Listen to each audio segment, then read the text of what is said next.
പ്രിയപ്പെട്ടവരെ നമസ്കാരം. 10ാം ക്ലാസ്സിലെയും പ്ലസ് ടുവിലെയും പരീക്ഷകളൊക്കെ കഴിഞ്ഞു. കുട്ടികൾ അവരുടെ വെക്കേഷൻ ആഘോഷിച്ചു കൊണ്ടിരിക്കുകയാണ്. ഈ സമയത്ത് രക്ഷിതാക്കളെ സംബന്ധിച്ചിടത്തോളം ഏറെ വെല്ലുവിളിയായിരിക്കും. എന്താണെന്ന് വെച്ചാൽ പുതിയ കാലഘട്ടത്ത് കുട്ടികളുടെ അമിതമായ ഫോൺ അഡിക്ഷൻ, അതോടൊപ്പം തന്നെ ചീത്ത കൂട്ടുകെട്ട് മൂലമുണ്ടാകുന്ന പ്രശ്നങ്ങൾ, എക്സാമിൻ്റെ റിസൾട്ടുമായൊക്കെ ബന്ധപ്പെട്ട് ആശങ്കകളൊക്കെ വരാൻ പോകുന്ന ഒരു സമയമാണ്. ഈ ഒരു സമയത്ത് നമുക്ക് ചെയ്യാൻ പറ്റുന്നൊരു കാര്യം, ഒന്ന് കുട്ടികളുടെ ടേസ്റ്റുമായി ബന്ധപ്പെട്ടുള്ള ചില ഷോർട്ട് ടൈം കോഴ്സുകളിലേക്കോ കുട്ടികളെ വിടുക എന്നുള്ളത് കുട്ടികളെ എൻഗേജ് ചെയ്യിക്കാൻ നല്ലതാണ്. അതായത് ഇവർ ഹൈ എനർജി ഉള്ള സമയമാണ് ഇപ്പോൾ, ഈ ടീനേജ് കാലഘട്ടത്തിലാണ് ഈ കുട്ടികളൊക്കെ ഉള്ളത്.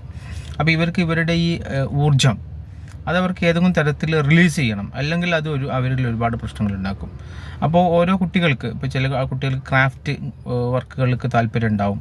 അതോടൊപ്പം തന്നെ ഈ ഫോൺ അഡിക്ഷനൊക്കെ ഉള്ള കുട്ടികളെ സംബന്ധിച്ചിടത്തോളം അവർക്ക് ഈ ഫോൺ ടെക്നോളജിയുമായി ബന്ധപ്പെട്ട്, മൊബൈൽ ഫോണിൻ്റെ റിപ്പയറിങ്ങൊക്കെ ബന്ധപ്പെട്ട് ചെറിയ ഷോർട്ട് ടൈം കോഴ്സുകളൊക്കെ ഉണ്ടെങ്കിൽ അത്തരം സംഗതികളിലേക്ക് വിടുകയാണെങ്കിൽ അത് കുട്ടികൾക്ക് ഒരുപാട് ഉപകാരപ്പെടും എന്നാണ് തോന്നുന്നത്.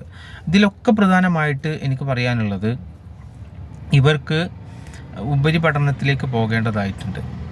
ഇപ്പോൾ 10ാം ക്ലാസ് ആണെങ്കിലും പ്ലസ് 2 ആണെങ്കിലും പ്ലസ് 1 ആണെങ്കിലും ഇവരുടെ ഭാവി എന്തായിരിക്കണം എന്നതിൻ്റെ ഒരു കൃത്യമായ ഒരു തീരുമാനം ഈ ഒരു വെക്കേഷനിൽ എടുത്തിരിക്കണം. അപ്പോൾ അതിനുവേണ്ടി നമുക്ക് ചെയ്യാൻ വേണ്ടി പറ്റുന്നത്, ഇവർക്ക് ചെയ്യാൻ പറ്റുന്ന ആപ്റ്റിറ്റ്യൂഡ് ടെസ്റ്റുകളുണ്ട്, അഭിരുചി പരീക്ഷകൾ.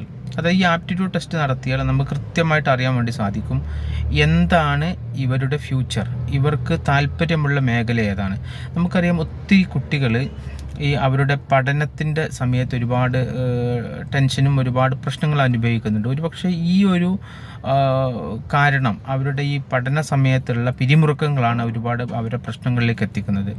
മാത്രമല്ല, നന്നായി പഠിക്കുമെന്ന് നമ്മൾ കരുതുന്ന വിദ്യാർത്ഥികൾ പോലും പലപ്പോഴും അവരുടെ പഠനഭാരം കൊണ്ട് ആത്മഹത്യയൊക്കെ ചെയ്യുന്ന അവസരങ്ങൾ ഒരുപാടുണ്ട്. ഇപ്പോൾ നമ്മളെ ഇന്ത്യയിൽ തന്നെ ഏറ്റവും വലിയ എൻട്രൻസ് കോച്ചിങ്ങിൻ്റെ കേന്ദ്രമായിട്ടുള്ള രാജസ്ഥാനിലെ കോട്ടയിൽ നിന്ന് എല്ലാ വർഷവും ആത്മഹത്യയുടെ വാർത്തകൾ വരാറുണ്ട്. കാരണം എന്താണെന്ന് വെച്ചാൽ അവിടെ പഠിക്കാൻ വരുന്ന പല കുട്ടികളും അവരുടെ താല്പര്യത്തിനല്ല അങ്ങോട്ട് വരുന്നത്, അവരുടെ പാരൻസിൻ്റെയോ അതുപോലെ തന്നെ മറ്റ് ആളുകളുടെ നിർബന്ധത്തിന് വഴങ്ങിയൊക്കെ ഇവൻ നല്ല മാർക്കുള്ള കുട്ടിയാണ്, ഇവൻ സയൻസിൽ നല്ല ഉഷാറാണ്, അവന് മെഡിക്കൽ ഫീൽഡിലേക്ക് പോട്ടെ അല്ലെങ്കിൽ എഞ്ചിനീയറിംഗ് പോട്ടെ എന്ന രൂപത്തിൽ കുട്ടിക്ക് താല്പര്യമില്ലാത്ത മേഖലയിലേക്ക് തള്ളിവിടുന്നൊരു പ്രവണത അത് നമ്മൾ കാണാറുണ്ട്. തീർച്ചയായും അത് നിരുത്സാഹപ്പെടുത്തേണ്ട ഒരു സംഗതിയാണ്.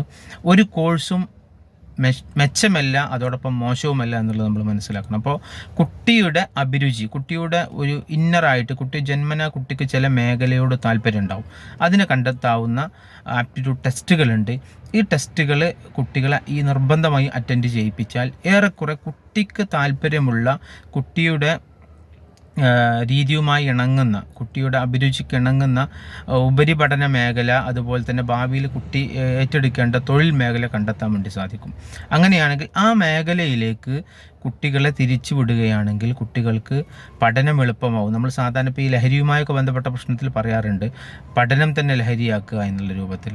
അപ്പോൾ അത്തരത്തിൽ അവർക്ക് ഈ പഠനം ഒരു ലഹരിയാക്കി എടുക്കാൻ അവർക്ക് ഇഷ്ടപ്പെട്ട മേഖല ആയിരിക്കണ്ടേ, ആ മേഖല കണ്ടെത്താൻ ഇത്തരത്തിലുള്ള ആപ്റ്റിറ്റ്യൂഡ് ടെസ്റ്റുകൾക്ക് സാധിക്കും.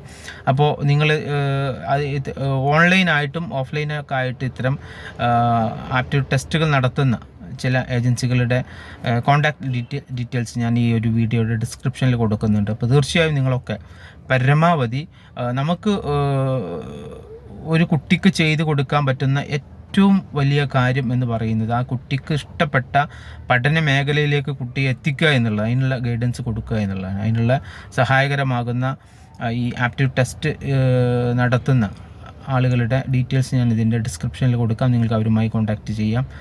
എല്ലാവർക്കും നല്ലൊരു ഭാവി ഉണ്ടാകട്ടെ, നമ്മുടെ മക്കൾ സുരക്ഷിതരായി നമ്മുടെ കൂടെ തന്നെ ഉണ്ടാകട്ടെ എന്ന് ആശംസിക്കുന്നു. നന്ദി, നമസ്കാരം.